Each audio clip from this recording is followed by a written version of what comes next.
John 15:11. These things have I spoken unto you, that my joy might remain in you, and that your joy might be full.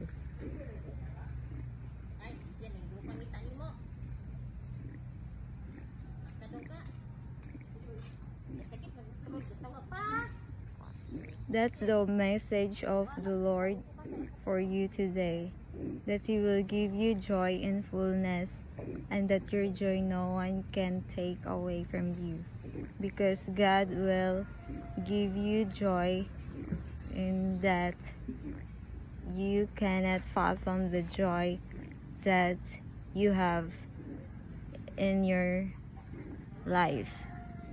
And that kind of joy is from God alone, and that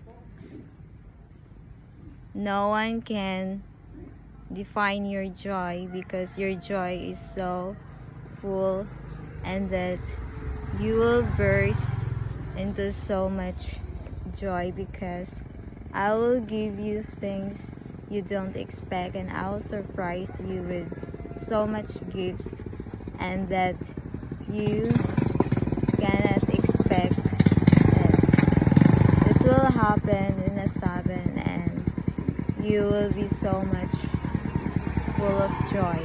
God bless you, and thanks for watching.